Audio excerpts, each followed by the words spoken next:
ਜੇਕਰ ਤੁਸੀਂ ਵੀ ਘਰੋਂ ਬਾਹਰ ਨਿਕਲਣ ਦੀ ਤਿਆਰੀ ਕਰ ਰਹੇ ਹੋ, ਟ੍ਰੇਨ ਦੇ ਵਿੱਚ ਸਫ਼ਰ ਕਰਨ ਦੀ ਵੀ ਤਿਆਰੀ ਕਰ ਰਹੇ ਹੋ ਤੇ ਖਾਸ ਤੌਰ ਤੇ ਖਬਰ ਤੁਹਾਡੇ ਲਈ ਹੈ ਕਿਉਂਕਿ ਕਿਸਾਨਾਂ ਦੇ ਵੱਲੋਂ ਅੱਜ ਰੇਲ ਰੋਕੋ ਅੰਦੋਲਨ ਕੀਤਾ ਜਾ ਰਿਹਾ ਹੈ। ਤਾਂ ਬੀਤੇ ਦਿਨਾਂ ਦੇ ਦੌਰਾਨ ਕਿਸਾਨਾਂ ਦੇ ਵੱਲੋਂ ਐਲਾਨ ਕੀਤਾ ਗਿਆ ਸੀਗਾ ਕਿ ਜੇਕਰ ਸਾਡੇ ਨਾਲਦਿਆਂ ਨੂੰ ਯਾਨੀ ਕਿ ਸਾਡੇ ਸਾਥੀ ਕਿਸਾਨਾਂ ਨੂੰ ਜੋ ਗ੍ਰਿਫਤਾਰ ਕੀਤਾ ਹੋਇਆ, ਜੇਕਰ ਉਹਨਾਂ ਨੂੰ ਰਿਹਾ ਨਹੀਂ ਕੀਤਾ ਜਾਂਦਾ ਤਾਂ ਉਸ ਦੇ ਵਿਰੋਧ ਦੇ ਵਿੱਚ ਅਸੀਂ 17 ਅਪ੍ਰੈਲ ਨੂੰ ਰੇਲ ਰੋਕੋ ਅੰਦੋਲਨ ਕਰਾਂਗੇ। ਜੋ ਸ਼ੰਭੂ ਅਤੇ ਖਨੌਰੀ ਬਾਰਡਰ ਦੇ ਉੱਤੇ ਕਿਸਾਨ ਬੈਠੇ ਹੋਏ ਨੇ, ਉਹਨਾਂ ਦੇ ਵੱਲੋਂ ਹੀ ਇਹ ਧਰਨਾ ਪ੍ਰਦਰਸ਼ਨ ਜਿਹੜਾ ਆ ਰੇਲਵੇ ਰੋਕੋ ਦਾ ਕੀਤਾ ਜਾਵੇਗਾ।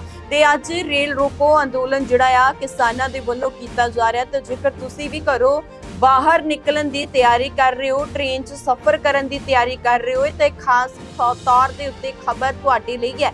ਇਸ ਖਬਰ ਨੂੰ ਵੱਧ ਤੋਂ ਵੱਧ ਸ਼ੇਅਰ ਜ਼ਰੂਰ ਕਰ ਦੇਣਾ ਤਾਂ ਜੋ ਹਰ ਇੱਕ ਵਿਅਕਤੀ ਤੱਕ ਇਹ ਖਬਰ ਪਹੁੰਚ ਸਕੇ। ਦੱਸ ਦਈਏ ਕਿ ਬੀਤੇ ਦਿਨਾਂ ਦੇ ਦੌਰਾਨ ਕਿਸਾਨ ਆਗੂ ਜਗਜੀਤ ਸਿੰਘ ਡੱਲੇਵਾਲ ਹੁਣਾਂ ਦੇ ਵੱਲੋਂ ਇਹ ਗੱਲ ਆਖੀ ਗਈ ਸੀਗੀ ਕਿ ਜਿਸ ਤਰੀਕੇ ਦੇ ਨਾਲ ਕਿਸਾਨਾਂ ਦੇ ਵੱਲੋਂ ਐਲਾਨ ਕੀਤਾ ਗਿਆ ਸੀਗਾ ਕਿ ਜਿਨ੍ਹਾਂ ਕਿਸਾਨਾਂ ਦੇ ਉੱਤੇ ਪਰਚੇ ਦਰਜ ਹੋਏ ਨੇ ਉਹਨਾਂ ਨੂੰ ਰੱਦ ਕਰ ਦਿੱਤਾ ਜਾਵੇ, ਜੋ ਕਿਸਾਨ ਗ੍ਰਿਫਤਾਰ ਕੀਤੇ ਹੋਏ ਨੇ ਉਹਨਾਂ ਨੂੰ ਰਿਹਾ ਕਰ ਦਿੱਤਾ ਜਾਵੇ। ਜੇਕਰ ਫਿਰ ਵੀ ਅਜਿਹਾ ਨਹੀਂ ਕੀਤਾ ਜਾਂਦਾ ਤਾਂ ਹੋਰ ਵੀ ਥਾਵਾਂ ਦੇ ਉੱਤੇ ਰੇਲ ਰੋਕੋ ਅੰਦੋਲਨ ਕੀਤਾ ਜਾਵੇਗਾ। ਜਿਸ ਨੂੰ ਦੇਖਦੇ ਹੋਏ ਅੱਜ 17 ਅਪ੍ਰੈਲ ਹੈ ਤਾਂ 17 ਅਪ੍ਰੈਲ ਨੂੰ ਕਿਸਾਨਾਂ ਦਾ ਐਲਾਨ ਸੀਗਾ ਤਾਂ ਜੋ ਉਸੇ ਐਲਾਨ ਨੂੰ ਦੇਖਦੇ ਹੋਏ ਕਿਸਾਨਾਂ ਦੇ ਵੱਲੋਂ ਅੱਜ ਰੇਲ ਰੋਕੋ ਅੰਦੋਲਨ ਕੀਤਾ ਜਾ ਰਿਹਾ ਹੈ। ਨਾਲ ਦੇ ਨਾਲ ਤੁਹਾਨੂੰ ਦੱਸ ਦਈਏ ਕਿ ਇੱਥੇ ਤੱਕ ਕਿ 23 ਅਪ੍ਰੈਲ ਨੂੰ ਬੀਜੇਪੀ ਦੇ ਸੀਨੀਅਰ ਨੇਤਾਵਾਂ ਨੂੰ ਚੰਡੀਗੜ੍ਹ ਦੇ ਵਿੱਚ ਓਪਨ ਡਿਬੇਟ ਦਾ ਚੈਲੰਜ ਵੀ ਕਿਸਾਨਾਂ ਦੇ ਵੱਲੋਂ ਦਿੱਤਾ ਗਿਆ ਹੈ। ਨਾਲ ਦੇ ਨਾਲ ਤੁਹਾਨੂੰ ਦੱਸ ਦਈਏ ਕਿ ਕਿਸਾਨ ਗ੍ਰਿਫਤਾਰ ਕੀਤੇ ਗਏ ਸੀਗੇ, ਉਹਨਾਂ ਨੂੰ ਰਿਹਾਈ ਦੀ ਮੰਗ ਨੂੰ ਲੈ ਕੇ ਜਿਹੜੀ ਹੈ 17 ਅਪ੍ਰੈਲ ਨੂੰ ਸ਼ੰਭੂ ਬਾਰਡਰ ਦੇ ਉੱਤੇ ਕਿਸਾਨਾਂ ਦੇ ਵੱਲੋਂ ਰੇਲ ਰੋਕੋ ਅੰਦੋਲਨ ਕੀਤਾ ਜਾਵੇਗਾ ਤੇ ਇਸ ਦੇ ਨਾਲ ਹੀ ਦਿੱਲੀ ਤੋਂ ਅੰਮ੍ਰਿਤਸਰ ਅਤੇ ਜੰਮੂ ਦੇ ਜਾਣ ਵਾਲੀ ਰੇਲ ਮਾਰਗ ਜਿਹੜੀ ਹੈ ਉਹ ਪ੍ਰਭਾਵਿਤ ਹੋਵੇਗੀ। ਤਾਂ ਕਿਸਾਨਾਂ ਦੇ ਵੱਲੋਂ ਵੱਖੋ-ਵੱਖ ਤਰੀਕੇ ਦੀਆਂ ਮੰਗਾਂ ਜਿਹੜੀਆਂ ਨੇ ਉਹ ਰੱਖੀਆਂ ਜਾ ਰਹੀਆਂ ਨੇ। ਉਹਨਾਂ ਦਾ ਕਹਿਣਾ ਹੈ ਕਿ ਜੋ ਕਿਸਾਨ ਗ੍ਰਿਫਤਾਰ ਕੀਤੇ ਨੇ ਉਹਨਾਂ ਨੂੰ ਜਲਦ ਤੋਂ ਜਲਦ ਰਿਹਾ ਕਰ ਦਿੱਤਾ ਜਾਵੇ ਤੇ ਹੋਰ ਵੀ ਜੋ ਉਹਨਾਂ ਦੇ ਸਾਥੀ ਜੇਲ੍ਹ ਦੇ ਵਿੱਚ ਬੰਦ ਨੇ ਉਹਨਾਂ ਦੇ ਨਾਲ ਮੁਲਾਕਾਤ ਕਰਨ ਦਾ ਸਮਾਂ ਜਿਹੜਾ ਉਹਨਾਂ ਨੂੰ ਦਿੱਤਾ ਜਾਵੇ। ਅਜਿਹੀਆਂ ਮੰਗਾਂ ਜਿਹੜੀਆਂ ਨੇ ਉਹ ਕਿਸਾਨ ਆਗੂਆਂ ਦੇ ਵੱਲੋਂ ਰੱਖੀਆਂ ਗਈਆਂ। ਤਾਂ ਹੁਣ 23 ਅਪ੍ਰੈਲ ਨੂੰ ਵੀ ਬੀਜੇਪੀ ਦੇ ਸੀਨੀਅਰ ਨੇਤਾਵਾਂ ਦੇ ਨਾਲ ਓਪਨ ਡਿਬੇਟ ਦਾ ਚੈਲੰਜ ਕਿਸਾਨਾਂ ਦੇ ਵੱਲੋਂ ਕੀਤਾ ਗਿਆ। ਦੱਸਦੇ ਕਿ ਕਿਸਾਨਾਂ ਦੇ ਵੱਲੋਂ ਕਿਸਾਨ ਅੰਦੋਲਨ ਦੂਜੇ ਦੇ ਦੌਰਾਨ ਸ਼ੰਭੂ ਅਤੇ ਖਨੌਰੀ ਬਾਰਡਰ ਦੇ ਉੱਤੇ ਹਾਲੇ ਵੀ ਕਿਸਾਨ ਡਟੇ ਹੋਏ ਨੇ ਆਪਣੀਆਂ ਮੰਗਾਂ ਨੂੰ ਲੈ ਕੇ ਤੇ ਉਹਨਾਂ ਦੇ ਵੱਲੋਂ ਕਿਹਾ ਜਾ ਰਿਹਾ ਕਿ ਜਦ ਤੱਕ ਸਾਡੀਆਂ ਮੰਗਾਂ ਨਹੀਂ ਮੰਨੀਆਂ ਜਾਂਦੀਆਂ ਉਦੋਂ ਤੱਕ ਅਸੀਂ ਇਸੇ ਤਰੀਕੇ ਦੇ ਨਾਲ ਇੱਥੇ ਬੈਠੇ ਰਹਾਂਗੇ। ਤਾਂ ਦੱਸਦੀ ਕਿ ਜਿੱਥੇ ਅੱਜ ਦਿੱਲੀ ਤੋਂ ਅੰਮ੍ਰਿਤਸਰ ਅਤੇ ਉਸ ਤੋਂ ਬਾਅਦ ਜੰਮੂ ਰੇਲਵੇ ਮਾਰਗ ਪ੍ਰਭਾਵਿਤ ਹੋਣਗੇ ਤੇ ਕਿਸਾਨਾਂ ਦਾ ਕਹਿਣਾ ਹੈ ਕਿ ਜੇਕਰ ਸਾਡੀਆਂ ਮੰਗਾਂ ਜਲਦ ਤੋਂ ਜਲਦ ਨਹੀਂ ਮੰਨੀਆਂ ਜਾਂਦੀਆਂ ਤਾਂ ਆਉਣ ਵਾਲੇ ਸਮੇਂ ਦੇ ਦੌਰਾਨ ਬਾਕੀ ਥਾਵਾਂ ਦੇ ਉੱਤੇ ਵੀ ਰੇਲ ਰੋਕੋ ਅੰਦੋਲਨ ਕਿਸਾਨਾਂ ਦੇ ਵੱਲੋਂ ਕੀਤਾ ਜਾਵੇਗਾ।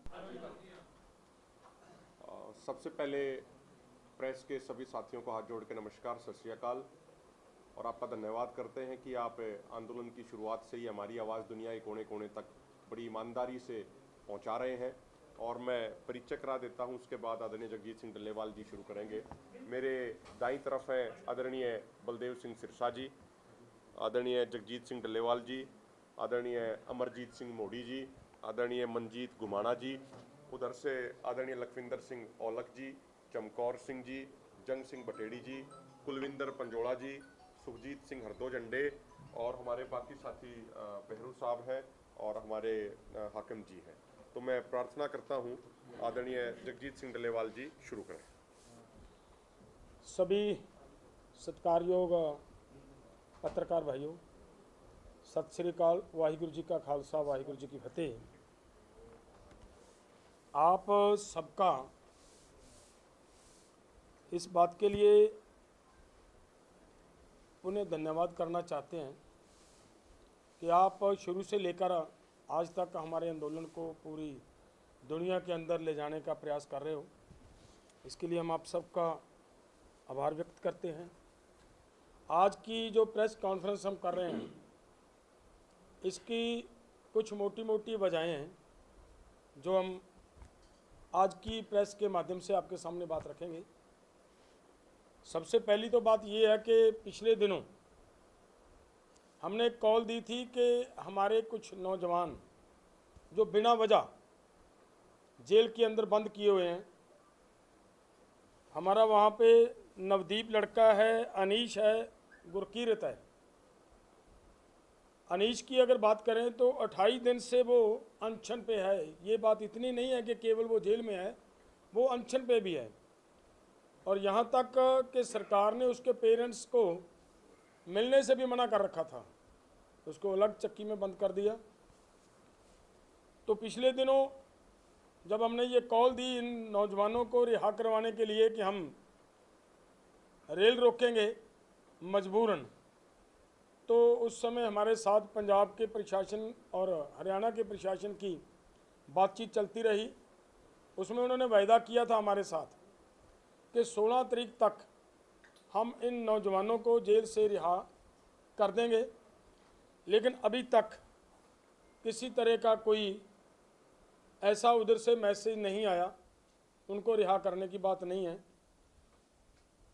और साथ में हमारी ये भी एक डिमांड थी कि पंजाब गवर्नमेंट की, पंजाब प्रशासन की ये एक जिम्मेदारी बनती है कि यहाँ पे हम आंदोलन कर रहे हैं, वहाँ पे सभी तरह की फैसिलिटीज़ आंदोलनकारियों को प्रोवाइड करवाई जाएं, लेकिन वो आज तक इतना काम गलत और अधूरा पड़ा है कि लाइट की व्यवस्था नहीं हो पाई। जैसी व्यवस्था लोगों ने अपने आप की और उसका खमियाजा पिछले दिनों आप प्रेस ने अच्छी तरह देखा, वो क्या हुआ कि वहाँ पे बिजली का सर्किट शॉर्ट हुआ, 5-6 झोपड़ियाँ ना कहें, हमारी तो घर ही हैं, वहाँ पे पूरा सामान है, वो जल गए और एक ट्रैक्टर और एक ट्रॉली जल गया। तो ये सभी बातों को लेकर हमारे साथ कमिटमेंट थी कि इन लड़कों को 16 तारीख तक रिहा कर देंगे और किसी भी तरीके से हम करें, ये आपकी समस्याएं, आपकी जो फैसिलिटी चाहते हैं आपको चाहिए वो हम प्रोवाइड कराएंगे, लेकिन वो अभी तक पूरी तरह वो किसानों को नहीं मिल रही। उसको लेकर हमारा ये प्रोग्राम है कि आज अगर शाम तक का समय और भी है, प्रशासन ऐसा ना कहे कि आपने बहुत जल्दबाजी की है, आज का दिन पूरा उनके पास है। अगर वो हमारे नौजवानों को रिहा करते हैं और वहाँ पे हमारी जो बिजली की व्यवस्था, पानी की व्यवस्था और फायर ब्रिगेड की व्यवस्था जो चाहिए वो पूरी करते हैं, मेडिकल की व्यवस्था चाहिए वो पूरी करते हैं, तो उसके लिए सोचा जा सकता है, जैसे हमने पहले ही पोस्टपोन किया हुआ है। नहीं तो फिर हमारी मजबूरी बनेगी, कल हमें ट्रेन की पटड़ी पे जाना हमारी मजबूरी बनेगी। हमारी कोई भावना, हमारी कोई इच्छा नहीं होती कि हम कोई हो अल्लाह करना चाहते हैं। आगे बात ये है कि पूरे देश के अलग अलग जगहों पे ये गलत समय पे बारिश जो हो रही है, बेमौसमी बारिश हो रही है, इस बारिश के साथ साथ गड़ेमारी के भी बहुत ओलावृष्टि हो रही है अलग अलग स्टेटों में, अलग अलग ज़िलों में, और सरकार उसकी तुरंत पीछे भी नुकसान हुआ और अब फिर इस समय नुकसान हुआ है। किसानों की ये हुई ओलावृष्टि के नुकसान हुआ या बारिश की वजह से नुकसान हो रहा है, उसकी गिरदावरी करवाकर उनका तुरंत मुआवजा देने की व्यवस्था बनाए सरकार। ये सरकार अपनी जिम्मेदारी संभाले, नहीं तो फिर किसानों को इस तरफ भी आंदोलन करने के लिए प्रयास करना मजबूरी होगी। आगे जो हमारे जो कार्यक्रम दिए गए हैं, इसके लिए पंजाब और हरियाणा के अंदर अप्रैल के एंड से लेकर मई का महीना ये पूरा इसी काम पे लगाएंगे हम कि पंजाब और हरियाणा के अंदर बड़ी बड़ी यात्राएं निकालकर एक एक किसान तक ये मैसेज लेकर जाएंगे कि किस तरीके से सरकार ने किसानों के साथ पेश आ रही है और किसानों का कत्लेआम किया जा रहा है। वो सब बातें सरकार की जो हमारे साथ बेइंसाफ़ी या अन्याय हुआ वो लोगों के सामने रखने का हम प्रयास करेंगे। और उसके साथ साथ अदर स्टेटों में भी हमारा प्रोग्राम बना है कि वहाँ पे प्रेस कॉन्फ्रेंस करके और उसके साथ साथ वहाँ पे जनसभाएँ कर इतने ही समय के अंदर अंदर वो भी हम अपना काम कंप्लीट करने का प्रोग्राम दिया, वो भी हम करेंगे। आगे जो बात ये आ रही है कि चंडीगढ़ के अंदर जो मोहाली का ही है वो तो इलाका, अभी यहाँ पे कौमी इंसाफ मोर्चा चल रहा है। देखिए, रास्ता एक साइड छोड़ा हुआ है, कहीं पे किसी को कोई रास्ता की प्रॉब्लम नहीं है। तो किस तरीके से हमारी हाई कोर्ट के पास वो उस बात को रखा गया वो अलग बात है, वो पता नहीं क्या है। लेकिन हमारा निवेदन है कि जब रास्ते खुले हैं, किसी आदमी को जाने की कोई दिक्कत नहीं है, तो हाई कोर्ट को जो उन्होंने आदेश दिए हैं उनके लिए फैसला लिया है उस मोर्चे को चुकवाने के लिए, हमारा निवेदन है कि उस फैसले के ऊपर हाई कोर्ट मुड़ दोबारा एक बार रिव्यू करे, उसके ऊपर एक बार मंथन करे। और प्रशासन को हम ये कहना चाहते हैं कि किसी तरह की भी उनके ऊपर जोर आजमाई धक्केशाही करने का प्रयास ना करें, ताकि पंजाब का माहौल, देश का माहौल ठीक बना रहे, शांति बनी रहे। आगे एक बात और है कि देखिए, बीजेपी वाले जो हमारा निशाना है केवल सवाल करना, क्वेश्चन करने उनके ऊपर, वो हम कर रहे हैं और वो रहेंगे जारी, उससे तो भाग नहीं सकता कोई। क्यों? देखिए, पंजाब के किसान, हरियाणा के कुछ उधर से आए किसान जिस समय उनके ऊपर अथरू गैस के गोले दागे जा रहे थे, उनके ऊपर गोलियां चलाई जा रही थी, एक भी नेता किसानों के पक्ष में नहीं बोला, सब ने अपनी अपनी जुबान बंद रखी है। तो अब वो तो सवाल लोग तो पूछेंगे कि भाई आपने जो हमारे साथ वायदे किए थे वही वायदे हम आपको याद दिलाने के लिए जा रहे थे। आप हमें दिल्ली नहीं जाने दोगे, दिल्ली आकर किसानों को अपनी बात रखने का अवसर नहीं प्रदान करोगे, तो फिर ये तो हमारी मजबूरी बनेगी कि जब आप हमारे पास आओगे उस समय वो सवाल तो हम करेंगे और वो हमारा एज इट इज़ जारी रहेगा। लेकिन ये बात ज़रूर है कि बीजेपी के नेता जब डिबेट्स में बैठते हैं या प्रेस के माध्यम से, आपके माध्यम से ये बात फैलाने का प्रयास कर रहे हैं कि भाई हम इनके साथ खुली डिबेट करने के लिए तैयार हैं, खुला चैलेंज करने के लिए तैयार हैं, वो खुला हमारे साथ बात करें, जो उनके सवाल हैं हम उनकी इस चैलेंज को कबूलता है मोर्चा, उनको खुला चैलेंज देते हैं हम कि आप लोगों को जब हमारे लोग सवाल पूछते हैं तो आपके पास एक बहुत बड़ा जवाब होता है कि ये तो हमारे ऊपर वालों को पता है जी, हमारा नहीं कीजिए काम। हमारा ये है कि अगर हमारे साथ बात करनी चाहते हैं तो हमारा उनका जो चैलेंज है वो हम कबूलते हैं, लेकिन उनको हमारा ये है कि उनके कम से कम वो ऊपर वाले ही हमारे साथ बातचीत करने के लिए खुली डिबेट मीडिया के सामने, लोगों के सामने जानी चाहिए एक एक बात कि हम क्या कहते हैं और वो हमारी उस बात का जवाब हमें क्या देते हैं। हम उसके लिए तैयार हैं। 23 तारीख हम देते हैं, 23 अप्रैल। हाँ, जगह उनके लिए छोड़ते हैं, चंडीगढ़ के अंदर जो जगह वो हमें बोलेंगे उस जगह पे हम आएंगे और उनको खुली डिबेट में हम बैठकर उनको सवाल करेंगे और हमारे सवालों के वो जवाब दें, अगर उनकी हिम्मत है हमारे सवालों का जवाब देने की। तो दूसरी इसके साथ एक बात और भी है कि 23 तारीख दी है हमने, 2 दिन का हम समय भी देंगे उनको कि वो अपनी जगह वो बताएं। अगर वो नहीं बताएंगे तो फिर जगह भी मजबूरन हमें ही बतानी पड़ेगी। वो प्रेस के माध्यम से हम जगह भी बताएंगे कि यहाँ पर बैठो, आओ हमारे साथ, हम आपके साथ हैं, वो चर्चा करने के लिए तैयार हैं। तो हमारी तब इतनी बात कहनी थी मैंने। वो अब आगे हमारे अमरजीत मोदी जी हरियाणा से हैं, ये आगे की बात आपके सामने रखेंगे। बहुत बहुत धन्यवाद सभी प्रेस वाले साथियों का, जिन साथियों ने आंदोलन को दुनिया तक पहुंचाने का काम किया।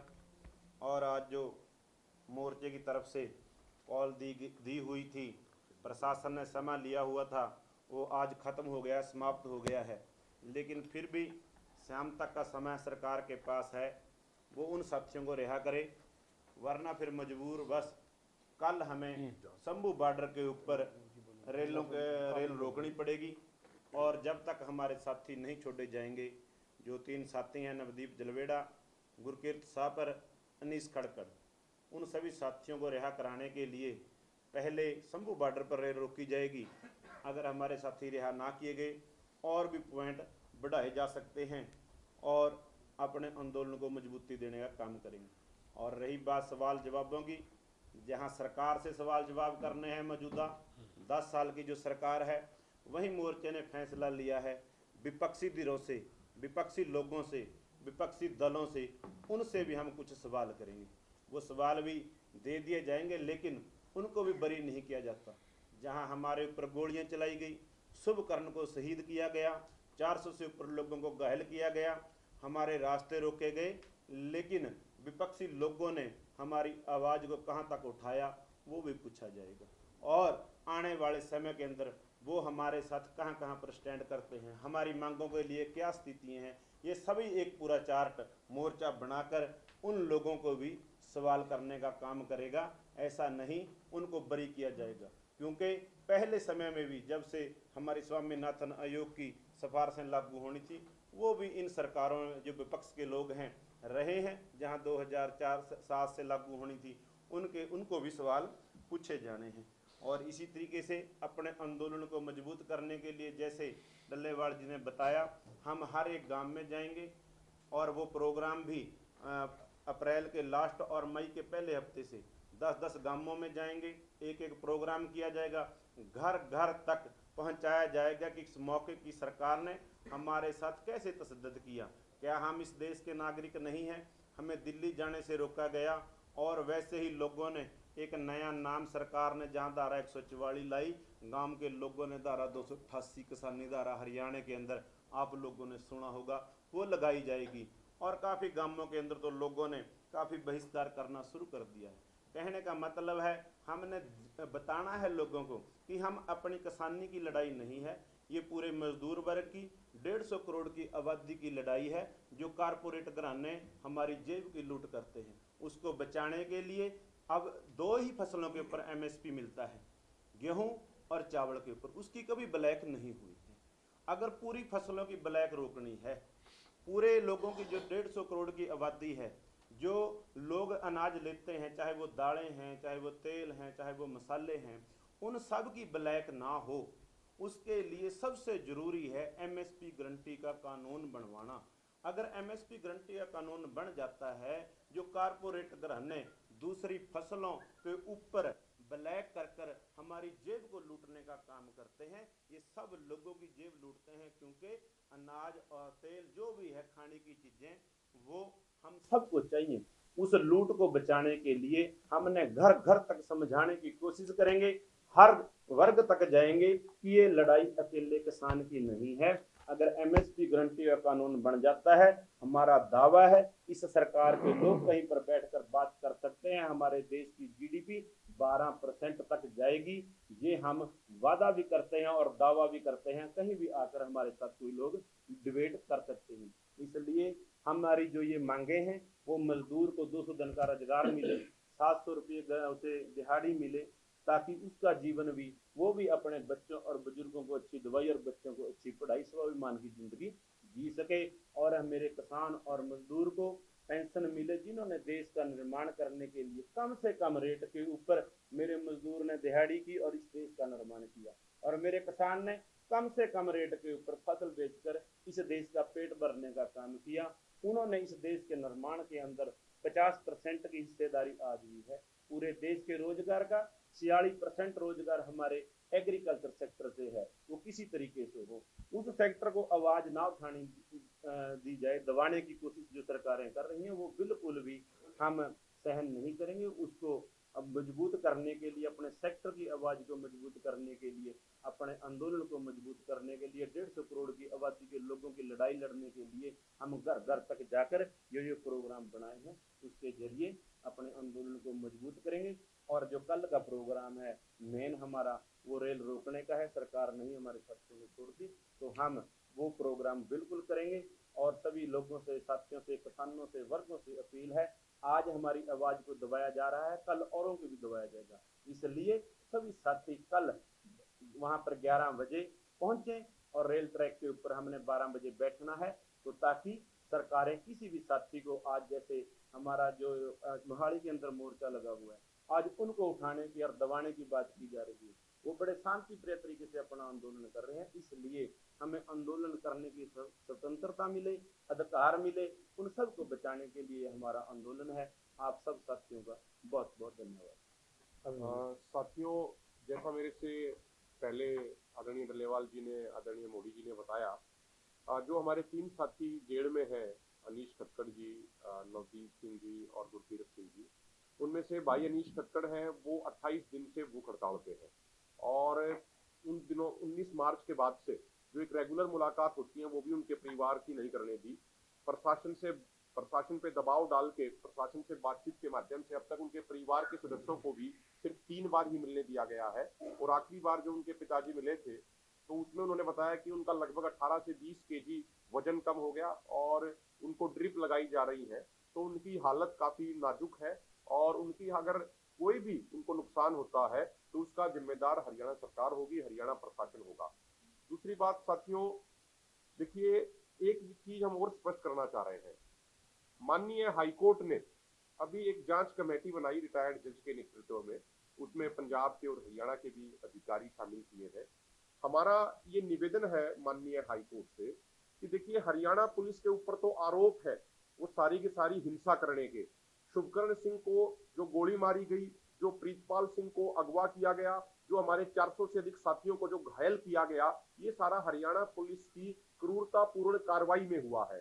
तो जिसके ऊपर आरोप है, जो किसी मामले में आरोपी है, अगर वही उसकी जांच करेगा तो फिर लोगों को न्याय मिलने की उम्मीद बहुत कम है, ना के बराबर है। इसलिए वो जांच निष्पक्ष हो, वो जांच न्यूट्रल हो, इस तरीके की व्यवस्था माननीय हाईकोर्ट को करनी चाहिए। ऐसा हमारी उनसे प्रार्थना है, ऐसा उनसे निवेदन है।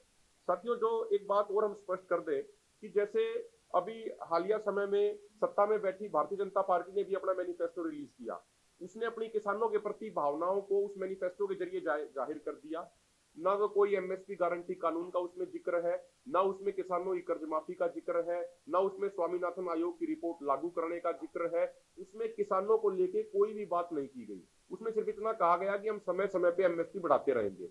आप सबको भी मालूम है वो तो हर सीजन में महंगाई के अनुसार कुछ ना कुछ एमएसपी तमाम फसलों का बढ़ाया जाता है और वो आज से नहीं, बहुत जो पुरानी सरकारें हैं उनके समय से ही होता आया है। और जो कुछ विपक्षी पार्टियों ने भी जो अपना मैनिफेस्टो जारी किया, उसमें किसी ने एमएसपी गारंटी की बात की तो उन्होंने किसान मजदूरों की कर्ज मुक्ति का मुद्दा छोड़ दिया। किसी ने कोई सीएसीपी को संवैधानिक दर्जा देने की बात करी तो उन्होंने भूमि अधिग्रहण के मुद्दे को छोड़ दिया। तो इसीलिए हमने दोनों मोर्चों ने सलाह मशवरा करके ये तय किया कि जिस तरीके से भाजपा और उनकी सहयोगी पार्टियों से सवाल जवाब किए जा रहे हैं और सवालों का जवाब न देने पे उनको शांतिपूर्ण काले झंडे दिखाए जा रहे हैं, उसी तरीके से जो विपक्षी पार्टियां हैं, विपक्षी पार्टियों के नेताओं से भी सवाल किए जाएंगे। जब वो गांव में आएंगे उनसे पूछा जाएगा कि जो हमारी डिमांड है कि भारत के खेती सेक्टर को डब्ल्यूटीओ से बाहर निकाला जाए, उस पर उनकी मांग क्या है, वो सारी चीजें स्पष्ट करें। उनकी और जो हमारी डिमांड है, बिजली बिल की डिमांड है उसको रद्द करने की, उस पर उनकी क्या राय है, वो उनको स्पष्ट करी जानी चाहिए। और इसके अलावा बार बार अक्सर ये कई गांवों में ये जवाब दिया गया भाजपा नेताओं द्वारा कि ये मुद्दे तो ऊपर वाले नेताओं के हैं, इनका जवाब हम नहीं दे पाएंगे। तो इसलिए हमारे मोर्चे ने तय किया, 23 अप्रैल की तारीख रखी है, जब भी उनके जो शीर्ष नेता है उसमें माननीय प्रधानमंत्री जी, माननीय गृह मंत्री जी, माननीय कृषि मंत्री जी और जो भाजपा के राष्ट्रीय अध्यक्ष है, क्योंकि ऊपर के तो डिसीजन मेकिंग तो वही है। तो ऐसा ना हो कल को कोई किसी और जूनियर मंत्री को भेजे डिबेट में और वो बाद में कहे कि भाई अब ऊपर से पूछना पड़ेगा। तो इसलिए ऐसी नौबत ना आए, ऐसी स्थिति ना आए। तो जो 4 हमने ये महत्वपूर्ण व्यक्तियों का जो हमने जिक्र किया, इन 4 महत्वपूर्ण पदों पर बैठे व्यक्तियों में से कोई भी जो बहस करने को तैयार हो किसानी मुद्दे पे, उनसे हम खुले मंच पे मीडिया के सामने लाइव बहस करने के लिए तैयार है। और अंतिम बात साथियों, जो हमने अभी जो कार्यक्रम तय किए हैं हमारे पंजाब में, हरियाणा में, मई के स्टार्टिंग से ही हमारी कुछ यात्राएं शुरू होंगी, वो गांव-गांव में जाएंगी। जो पुलिस प्रशासन द्वारा हमारे ऊपर बर्बरता पूर्ण कार्रवाई करी गई उनको भी लोगों को बताया जाएगा। और उसके बाद पंजाब और हरियाणा में बड़ी बड़ी जनसभाएं भी करी जाएंगी और अन्य राज्यों में पंजाब हरियाणा के अलावा प्रेस कॉन्फ्रेंस भी होंगी और बड़ी बड़ी जनसभाएं भी करी जाएंगी। मैं प्रार्थना करता हूं आदरणीय मनजीत घुबाना, उसके बाद हम सवाल जवाब लेंगे साथियों। थैंक्स ਆ ਤੁਹਾਡਾ ਜਿਹੜਾ ਤੁਸੀਂ ਸਾਡੀ ਹਰ ਇੱਕ ਗੱਲ ਦੇਸ਼ ਵਿਦੇਸ਼ 'ਚ ਹਰ ਕਿਸਾਨ ਬਚਾਉਂਦੇ ਹੋ। ਜਿੱਦਾਂ ਡੱਲੇਵਾਲ ਸਾਹਿਬ ਨੇ ਤੇ ਮੋੜੀ ਸਾਹਿਬ ਨੇ ਕਿਹਾ ਵੀ ਜੋ ਕੱਲ੍ਹ ਨੂੰ ਸਾਡਾ ਰੇਲ ਰੋਕੋ ਪ੍ਰੋਗਰਾਮ ਹੈ ਉਹ ਜਿਉਂਦਾ ਧੂਏ ਲੱਗ ਰਿਹਾ ਹੁੰਦਾ, ਕਿਉਂਕਿ ਸਰਕਾਰ ਦਾ ਕੋਈ ਰੁਖ ਪੋਜ਼ਿਟਿਵ ਲੱਗ ਨਹੀਂ ਰਿਹਾ। ਉਹਦੇ ਕਰਕੇ ਮੈਂ ਤੁਹਾਡੇ ਮਾਧਿਅਮ ਰਾਹੀਂ ਬੇਨਤੀ ਕਰਨਾ ਚਾਹੂੰਗਾ ਵੀ ਕੱਲ੍ਹ ਨੂੰ 11 ਵਜੇ ਵੱਧ ਤੋਂ ਵੱਧ ਸੰਖਿਆ ਦੇ ਵਿੱਚ ਸਾਡੇ ਨੌਜਵਾਨ ਵੀਰ ਜਿਹੜੇ ਨਵਦੀਪ ਜਲਵੇੜੇ ਹੁਣ ਤੇ ਨੌਜਵਾਨੀ ਨੂੰ ਪਿਆਰ ਕਰਦੇ ਨੇ ਉਹ ਸਾਰੇ ਪਹੁੰਚੋ, ਕਿਉਂਕਿ ਜੋ ਸਾਡੇ ਨੌਜਵਾਨਾਂ ਨਾਲ ਕਰੂਰਤਾ ਕਰੀ ਗਈ ਹੈ, ਉਹਨਾਂ ਨਾਲ ਜਾਬਰ ਕਰਿਆ ਗਿਆ, ਬੇਨਿਆ ਉਹਨਾਂ ਨੂੰ ਜੇਲ੍ਹਾਂ 'ਚ ਡੱਕਿਆ ਗਿਆ, ਵੀ ਅੱਗੇ ਨੂੰ ਸਰਕਾਰ ਕਿਸੇ ਨਾਲ ਨਾ ਕਰੇ, ਅਸੀਂ ਉਹਨਾਂ ਨੂੰ ਬਾਹਰ ਲੈ ਕੇ ਆ ਸਕੀਏ। ਕੱਲ੍ਹ ਨੂੰ ਤਕਰੀਬਨ 12 ਵਜੇ ਜਿਹੜਾ ਸ਼ੰਭੂ ਰੇਲਵੇ ਸਟੇਸ਼ਨ ਹੈ ਉੱਥੇ ਅਸੀਂ ਰੇਲਾਂ ਰੋਕਾਂਗੇ। ਉਹ ਤੋਂ ਬਾਅਦ ਜੋ ਕੌਮੀ ਇਨਸਾਫ ਮੋਰਚੇ ਨਾਲ ਜੁੜੀ ਹੋਈ ਗੱਲ ਹੈ, ਜੋ 18 ਤਰੀਕ ਨੂੰ ਮਾਨਯੋਗ ਹਾਈ ਕੋਰਟ ਵੱਲੋਂ ਕਿਹਾ ਗਿਆ ਵੀ ਮੋਰਚੇ ਨੂੰ ਸੜਕਾਂ ਖਾਲੀ ਲਈ ਉੱਥੋਂ ਉਠਾਇਆ ਜਾਏਗਾ, ਅਸੀਂ ਉਹਦਾ ਪੁਰਜ਼ੋਰ ਨਿਖੇਧੀ ਕਰਦਿਆਂ ਦੇ ਵਿਰੋਧ ਕਰਦੇ ਹਾਂ, ਕਿਉਂਕਿ ਜਿਹੜੀ ਰਸਤੇ ਦੀ ਗੱਲ ਕਹੀ ਗਈ ਹੈ ਉਹਦੇ 'ਚ ਰਸਤਾ ਚੱਲ ਰਿਹਾ ਇਸ ਟਾਈਮ, ਉੱਥੇ ਕੋਈ ਆ ਨਹੀਂ ਵੀ ਰਸਤਾ ਨਹੀਂ ਚੱਲ ਰਿਹਾ, ਵੀ ਇੱਕ ਜਾਣ ਬੁੱਝ ਕੇ ਚੱਲਦੇ ਮੋਰਚੇ ਨੂੰ ਉਠਾਉਣ ਦੀ ਕੋਸ਼ਿਸ਼ ਕਰੀ ਜਾਂਦੇ ਆ। ਮੈਂ ਤੁਹਾਡੇ ਮਾਧਿਅਮ ਰਾਹੀਂ ਮਾਨਯੋਗ ਹਾਈ ਕੋਰਟ ਨੂੰ ਵੀ ਕਹਿਣਾ ਚਾਹੂੰਗਾ ਵੀ ਉਹਦੇ ਦੁਆਰੇ ਵਿਚਾਰ ਕਰਿਆ ਜਾਵੇ, ਤੇ ਤੁਹਾਡੇ ਮਾਧਿਅਮ ਰਾਹੀਂ ਮੈਂ ਪ੍ਰਸ਼ਾਸਨ ਨੂੰ ਵੀ ਕਹਿਣਾ ਚਾਹੂੰਗਾ ਵੀ ਕੋਈ ਉਹਨਾਂ ਨਾਲ ਜ਼ਬਰਦਸਤੀ ਕਰਨ ਦੀ ਕੋਸ਼ਿਸ਼ ਨਾ ਕਰੇ। ਤੇ ਜਿਹੜੇ ਸਾਡੇ ਕਿਸਾਨ ਵੀਰ ਨੇ ਜਾਂ ਸਾਡੇ ਸਮਾਜ ਦੇ ਲੋਕ ਜੁੜੇ ਹੋਏ ਨੇ ਮੋਰਚੇ ਨਾਲ, ਉਹਨਾਂ ਨੂੰ ਮੈਂ ਕਹੂੰਗਾ ਵੀ 18 ਤਰੀਕ ਨੂੰ ਤਿਆਰੀ ਰੱਖਿਓ, ਜ਼ਰੂਰਤ ਪੈਂਦੀ ਆ, ਹੋ ਸਕਦਾ ਆਪਾਂ ਨੂੰ ਉੱਥੇ ਜਾਣਾ ਪਵੇ, ਤੇ ਵੱਧ ਤੋਂ ਵੱਧ ਜਾਓ, ਕਿਉਂਕਿ ਜਿਹੜੀਆਂ ਜਾਬਰ ਵਿਰੋਧੀ ਸਰਕਾਰਾਂ ਨੇ ਇਹਨਾਂ ਨੂੰ ਜੇ ਅਸੀਂ ਰੋਕਣਾ ਹੈ ਤਾਂ ਇਹਨਾਂ ਦਾ ਅਸੀਂ ਇੱਕ ਆਹੀ ਸਾਡੇ ਕੋਲ ਆ ਵੀ ਇਕੱਠੇ ਹੋ ਕੇ ਵਿਰੋਧ ਕਰਕੇ ਇਹਨਾਂ ਨੂੰ ਰੋਕ ਸਕਦੇ ਹਾਂ, ਜਿਹੜੇ ਫੈਸਲੇ ਸਾਡੇ ਤੇ ਲਾਗੂ ਕਰਦੇ ਨੇ। ਤੇ ਉਹ ਤੋਂ ਬਾਅਦ ਜਿਹੜਾ ਸਵਾਲ ਜਵਾਬ ਦੀ ਗੱਲ ਹੈ ਉਹ ਪਹਿਲਾਂ ਬੀਜੇਪੀ ਨੂੰ ਹੁੰਦੇ ਸੀਗੇ, ਹੁਣ ਜਿਹੜੀ ਸਾਡੀ ਦੂਜੀਆਂ ਪਾਰਟੀਆਂ ਉਹਨਾਂ ਨੂੰ ਵੀ ਅਸੀਂ ਸ਼ਾਂਤਮਈ ਤਰੀਕੇ ਨਾਲ ਪੁੱਛਾਂਗੇ ਵੀ ਦੱਸੋ ਤੁਸੀਂ ਆਪਣੇ ਕਾਰਜਕਾਲ 'ਚ ਕੀ ਕਰਿਆ, ਕਿਉਂਕਿ ਜਿਹੜੀਆਂ ਮੰਗਾਂ ਨੇ ਉਹ ਕੋਈ ਆ ਨਹੀਂ ਵੀ ਹੁਣ ਨਵੀਆਂ ਨੇ, ਪੁਰਾਣੀਆਂ ਚੱਲਦੀਆਂ ਆ ਰਹੀਆਂ ਨੇ। ਉਹਦੇ ਕਰਕੇ ਵੀ ਇਹ ਸਾਰੀਆਂ ਗੱਲਾਂ ਕਰਦੇ ਹੋਏ ਅਸੀਂ ਜਿਹੜੀ ਪਾਰਟੀਆਂ ਪੁਰਾਣੀਆਂ ਉਹਨਾਂ ਨੂੰ ਵੀ ਪੁੱਛਾਂਗੇ, ਕਿਉਂਕਿ ਜੇ ਕੱਲ੍ਹ ਨੂੰ ਤੁਸੀਂ ਸੱਤਾ ਦਾ ਆ ਵੀ ਜਾਂਦੇ ਹੋ ਤਾਂ ਕੀ ਕਰੋਗੇ। ਤੇ ਆਹੀ ਗੱਲਾਂ ਕਹਿੰਦਾ ਹੋਇਆ ਕੀਮਤ ਹੈ ਅੱਜ ਕਾ। ਵਾਹਿਗੁਰੂ ਜੀ ਕਾ ਖਾਲਸਾ, ਵਾਹਿਗੁਰੂ ਜੀ ਕੀ ਫਤਿਹ।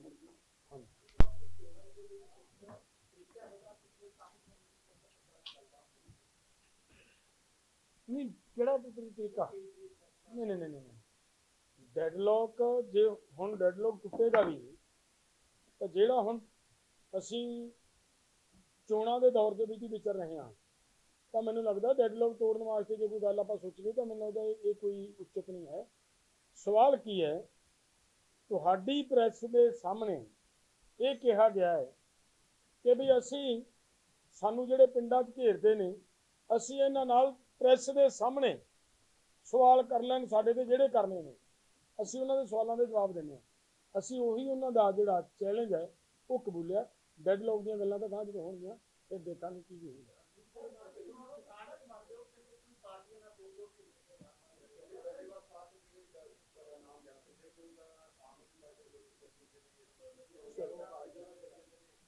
ਹਾਂ, ਹੁਣ ਮੈਂ ਇੱਕ ਬੇਨਤੀ ਇਹ ਵੀ ਕਰਦਾ, ਤੁਹਾਡੇ ਚੈਨਲਾਂ ਦੇ ਉੱਤੇ ਬਹੁਤ ਸਾਰੀਆਂ ਡਿਬੇਟਸ ਪਈਆਂ ਹੋਣਗੀਆਂ, ਜਿਹਦੇ ਵਿੱਚੋਂ ਇੱਕ ਦੋ ਡਿਬੇਟਾਂ ਇਹ ਜਿਹੀਆਂ ਨੇ ਜਿਹਦੇ ਵਿੱਚ ਮੈਂ ਤੇ ਗਰੇਵਾਲ ਵੀ ਇਕੱਠੇ ਹੋਏ ਆ, ਤੇ ਉਸ ਦਿਨ ਮੇਰੇ ਸਵਾਲ ਸੀਗੇ, ਕੁਐਸਚਨਿੰਗ ਹੋਣੀ ਸੀ ਆਮ ਆਦਮੀ ਪਾਰਟੀ ਤੇ, ਉਹਦੇ ਤਾਂ ਗਰੇਵਾਲ ਸਾਹਿਬ ਨੂੰ ਮੈਂ ਇੱਕ ਕਿਸਾਨ ਲੀਡਰ ਲੱਗ ਰਿਹਾ ਸੀ।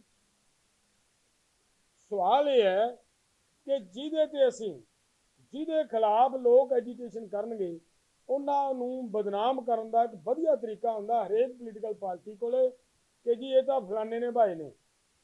ਅਸਲ ਅਸੀਂ ਸੱਤਾਧਾਰੀ ਧਿਰਾਂ ਦੇ ਨਾਲ ਸਾਡੀ ਲੜਾਈ ਹੈ ਜਿਹੜੀ ਉਹ ਆਪਦੇ ਹੱਕਾਂ ਨੂੰ ਲੈ ਕੇ, ਆਪਦੇ ਅਧਿਕਾਰਾਂ ਨੂੰ ਲੈ ਕੇ, ਆਪਦੇ ਮਸਲਿਆਂ ਨੂੰ ਲੈ ਕੇ ਇਹ ਚੱਲਦੀ ਰਹਿਣੀ ਹੈ, ਤੇ ਸਾਡੇ ਤੇ ਇਹੋ ਜਿਹੇ ਬਲੇਮ ਆ ਜਿਹੜੇ ਇਹ ਲੱਗਦੇ ਰਹਿਣੇ ਨੇ, ਇਹਦੇ 'ਚ ਕੋਈ ਦੋ ਰਾਵਾਂ ਨਹੀਂ। ਉਹ ਤੁਸੀਂ ਮੈਂ ਜਿਹੜੀ ਤੁਹਾਨੂੰ ਪਹਿਲਾਂ ਗੱਲ ਦੱਸੀ ਹੈ ਉਹ ਤੁਸੀਂ ਲੱਭ ਲਿਓ, ਡਿਬੇਟ ਤੁਹਾਡੇ ਕਿਸੇ ਚੈਨਲ ਤੇ ਪਈ ਹੋਊਗੀ ਜਿਹਦੇ 'ਚ ਉਹਨਾਂ ਨੂੰ ਇਹ ਲੱਗ ਰਿਹਾ ਕਿ ਸਾਡੇ ਬਹੁਤ ਸਤਿਕਾਰਯੋਗ ਕਿਸਾਨ ਆਗੂ ਸਰਦਾਰ ਡੱਲੇਵਾਲ ਜੀ ਬੈਠੇ ਨੇ, ਉਹਦੇ ਤਾਂ ਮੈਂ ਕਿਸਾਨ ਆਗੂ ਸੀ। ਹਾਂਜੀ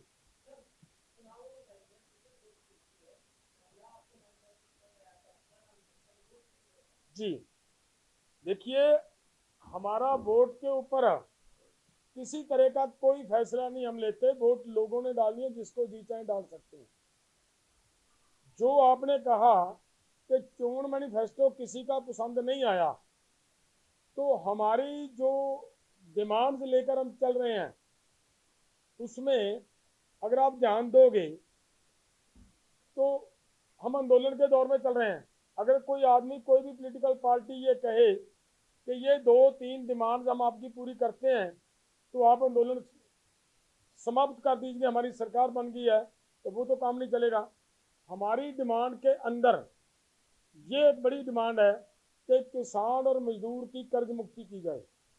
हमारी उसमें डिमांड है कि मजदूरों को जो नरेगा के तहत काम करने के लिए टाइम दिया जाता है उनके दिन बढ़ाए जाएं। अगली जी साडी बड़ी गल नाल ये भी है कि भारत WTO से बाहर है। सवाल यह है, फिर अगली गल,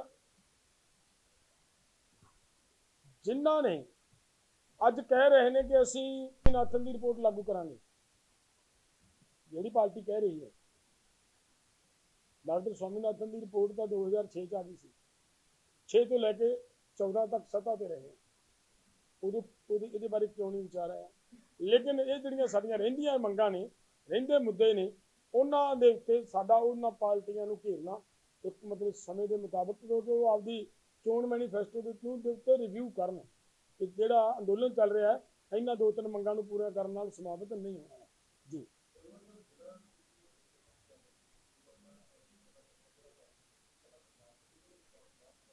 नहीं, हजे तक जिवें मोदी साहब ने गल दसी स्पष्ट की है कि पहले स्टैप दे विच असीं कल्ला पंजाब दे विच भी नहीं, केवल एक पॉइंट के उत्ते शंभू रेल रोकण का प्रोग्राम है। अगर साडी इस मुश्किल का हल नहीं किया जाता, साडे नौजवानों को रिहा नहीं किया जाता जिन्होंने बिना वजह जेल च बंद किया और 28 दिन तो वो मरण मरत पे बैठे ने अंदर, और उन्होंने अपने परिवार नाल भी मिलने तक नहीं दिता जा रहा, उन्होंने बाहर कढाउणा साडी प्रायोरिटी है। और उहदे ते अगर ये सरकार अणगौलियां करती है तो फिर साडी मजबूरी बनूगी कि सानूं इहनूं अगे होर तोड़ना पड़ेगा।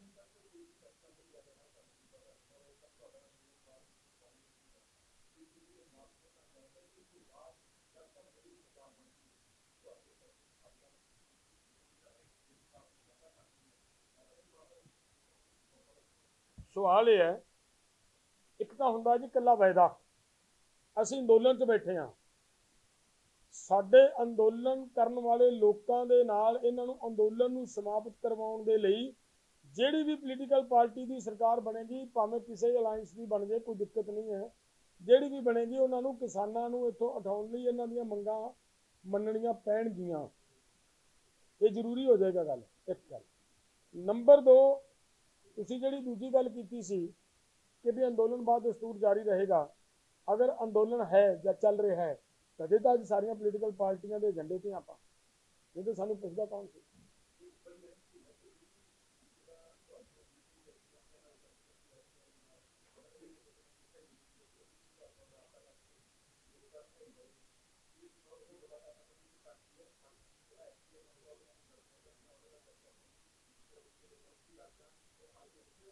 नहीं, देखो सवाल यह है कि असीं अंदोलन दे विच चल रहे हैं, वो अंदोलन का जिस भी रूप के साडे अंदोलन का समर्थन करते हैं वो अपने आप मतलब मैनूं लगदा बहुत वड्डी महत्ता रखता है। अंदोलन तो बाहर नहीं, भावें साडा कोई जरूरी नहीं हुंदा। हुण एक परिवार है, किसी का भी एक परिवार होवे, 4 लड़के है, 4 भाई ने, वो चारे भाई इकट्ठे नहीं रहिंदे, थोड़े चिर बाद उन्होंने भी घर वक्रे वक्रे बन जाते हैं। सो यह जी कोई गल नहीं, विचारधारक वक्रे होंदे ने, वो चलते रहने हैं। लेकिन सवाल इस गल का बड़ा है कि अज असीं इन्हां मंगां नूं लैके इन्हां तो सवाल पूछ रहे हैं, अज वो सवाल सारे पूछ रहे हैं ना, बस एक ही है। नहीं, मीटिंगां तो होंदियां रहणगीआं, मीटिंगां तो हो सकदा आउण वाले समय च नहीं। जिहड़ा देखो मैं बेनती करा यह जी टिप्पणी ये तो मैनूं लगदा आपां ना, क्योंकि मसा तो एक पासे तो तुसीं ये कहते हो भी एकता करो एकता करो, जे महाराज नेड़ नूं हुंदे आ फिर तुसीं ऐ संग फसा दिंदे हो।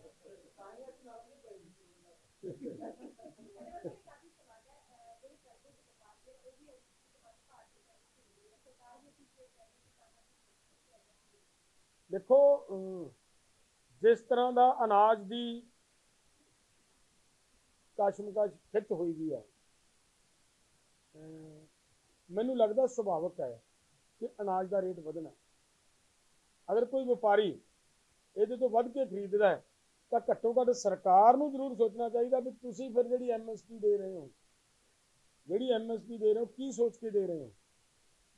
ਕਿਉਂ ਨਹੀਂ ਮਤਲਬ ਸਰਕਾਰ ਜੇਕਰ ਸਰਕਾਰ ਡਿਮਾਂਡ ਪੂਰੀ ਕਰਾਉਣੀ ਚਾਹੁੰਦੀ ਹੈ ਤਾਂ ਐਮਐਸਪੀ ਹੀ ਅਗਰ ਵਧਾ ਦਿੱਤੀ ਜਾਏ, ਰੇਟ ਪੂਰਾ ਦਿੱਤਾ ਜਾਏ ਕਿਸਾਨ ਨੂੰ, ਤਾਂ ਮੈਨੂੰ ਲੱਗਦਾ ਦੇਸ਼ ਦਾ ਕਿਸਾਨ ਅਨਾਜ ਦੀ ਕਮੀ ਨਹੀਂ ਆਉਣ ਦੇਗਾ, ਨਾ ਦਾਲਾਂ ਦੀ ਕਮੀ ਆਉਣ ਦੇਗਾ, ਨਾ ਤੇਲ ਬੀਜ ਫਸਲਾਂ ਦੀ ਕਮੀ ਆਉਣ ਦੇਗਾ। ਸਿਰਫ ਰੌਲਾ ਹੀ ਸਾਡਾ, ਜਿਹੜੀ ਸਾਡੀ ਮੇਨ ਮੰਗ ਹੈ ਕਿ ਐਮਐਸਪੀ ਦੀ ਗਰੰਟੀ ਦਾ ਕਾਨੂੰਨ ਦਿੱਤਾ ਜਾਏ। ਅਸੀਂ ਪੂਰੇ ਭਾਰਤ ਦੇ ਲੋਕਾਂ ਨੂੰ ਅਨਾਜ ਵੀ ਪੂਰਾ ਖਵਾ ਸਕਦੇ ਹਾਂ, ਅਸੀਂ ਪੂਰੇ ਭਾਰਤ ਦੇ ਲੋਕਾਂ ਨੂੰ ਦਾਲਾਂ ਵੀ ਪ੍ਰੋਵਾਈਡ ਕਰਾ ਸਕਦੇ ਹਾਂ, ਅਸੀਂ ਪੂਰੇ ਭਾਰਤ ਦੇ ਲੋਕਾਂ ਨੂੰ ਤੇਲ ਬੀਜ ਫਸਲਾਂ ਪੈਦਾ ਕਰਕੇ ਉਹਨਾਂ ਨੂੰ ਤੇਲ ਵੀ ਖਾਣ ਜੋਗਾ प्रोवाइड करा जरूर आपसे प्रार्थना है